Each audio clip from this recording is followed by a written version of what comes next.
Halo guys, selamat sore.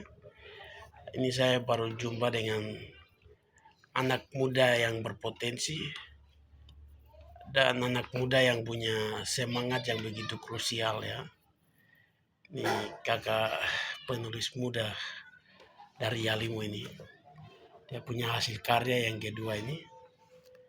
Mungkin abang bisa memberikan disclaimer sedikit terkait hadirnya buku ini. Apa keresahan dan gejolak daripada kehadiran buku ini? Sebelumnya nanti perkenalkan nama dulu.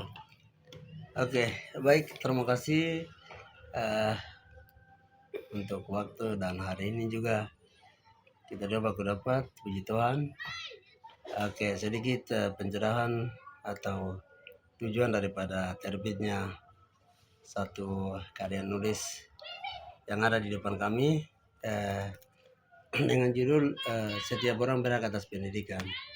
Oke, jadi ini saya terpanggil hati untuk bagaimana supaya buku ini ada. Tujuannya itu karena belakangan ini saya menilai banyak stigma yang terjadi atau sedang kita ikuti, baik itu sebagai yang salah satunya adalah perbedaan kita teman-teman di perkotaan dan juga di kampung atau pedalaman.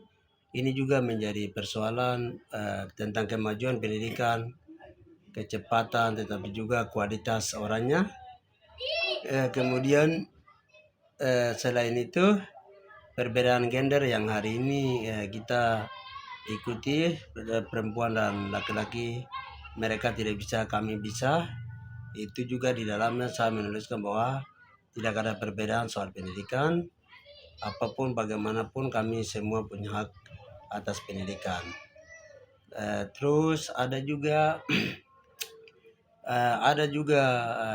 cerita lain di dalam bahwa pendidikan tidak hanya untuk buat orang orang kaya atau atau penghasilannya uh, uh, tinggi, tapi juga buat kita anak-anak petani juga bisa dapat pendidikan yang setara dengan teman-teman yang lain.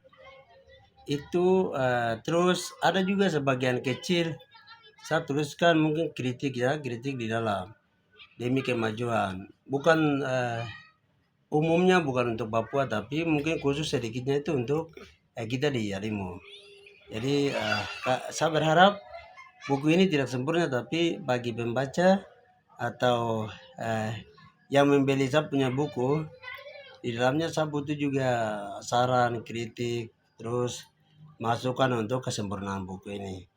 Mungkin akhir daripada itu singkat ceritanya begitu. Berharap bukunya bermanfaat dan ini menjadi berkat buat generasi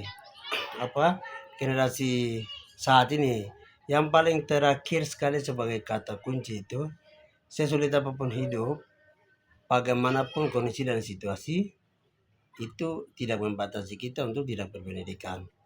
Tapi segala sesuatu yang terjadi dalam kehidupan kita, semuanya itu kita ambil hikmah, lalu kita harus punya pendidikan tinggi. Bahkan selama masih bisa, kenapa harus kita tunggu? Oleh sebab itu saya menuliskan satu buku ini dengan judul Setiap Orang Berhak Atas Pendidikan. Sulit apapun hidup, setiap orang berhak atas pendidikan. Ingat itu. Kita maju sama-sama. Tuhan berkati. Shalom. Baik, jadi dari kilas balik hadirnya buku ini, dia ada kombinasinya dengan paham Paulo Fredericks yang menulis tentang pendidikan. Jadi beliau ini telah membuat satu terobosan baru yang menggambarkan paradigma berpikirnya itu uh, seperti yang dijelaskan untuk pendidikan atas perempuan itu dia dong harus berpendidikan, mereka berhak mendapatkan pendidikan. Kemudian pendidikan itu tidak melihat uh, kelas sosial, tetapi juga pendidikan tidak melihat latar belakang dan sebagainya. Dan ini sangat luar biasa bagi teman-teman yang mau ingin memilikinya. langsung saja hubungi beliau ini, Sapu Kakak Melkianus Walilo. Kami dari Hialimu. Siap. Salam hormat.